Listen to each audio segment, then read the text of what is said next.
এমজিএনরেগা প্রকল্পের নাম পরিবর্তন করে ভিবিজি রামজি নামকরণ করায় লাভবান হবে রাজ্যগুলি এবং রাজ্যের শ্রমিকরাও।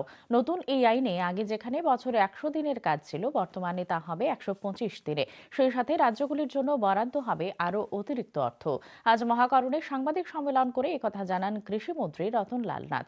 তিনি জানান, এনডিএ সরকারের আগে 2005 থেকে 2014 পর্যন্ত কেন্দ্রের রেগায় বাজেটে বরাদ্দ ছিল 2,13,000 কোটি টাকা। বর্তমানে তা বেড়ে দাঁড়িয়েছে 7,80,000 কোটি টাকায়। তেমনিভাবে রাজ্যে গত 7 বছরে রেগায় পাওয়া গেছে 7,801 কোটি টাকা। অন্যদিকে বামেদের শাসনকালে বরাদ্দ এসেছে মাত্র 6,490 কোটি টাকা। এদিন মন্ত্রী রতনলাল নাথ ভিবিজি রামজি আইনের সুফলগুলি তুলে ধরে প্রধানমন্ত্রী এবং কৃষিমন্ত্রী শিবরাজ সিং চৌহানকে ধন্যবাদ জানান। দিনের কাজ ছিল, এখন বছর হবে 125 দিন কাজ।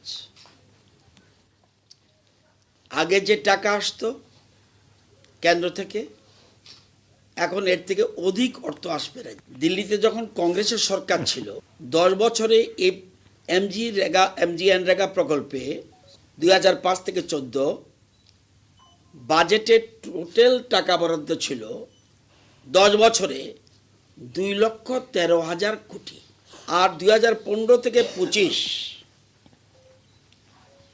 এই 10 বছরে এনডিএর আমলে, বিজেপির আমলে রেগার জন্য কেন্দ্রীয় বাজেটে রাখা হয়েছে 7,80,000 কোটি। রেগার জন্য বছরে সর্বোচ্চ টাকা থাকতো 33,000 কোটি। আর এনডিএর আমলে, বিজেপির আমলে বাজেটে এই প্রকল্পে বছরে আর্থিক বরাদ্দ থাকতো 86,000 কোটি টাকার উপর।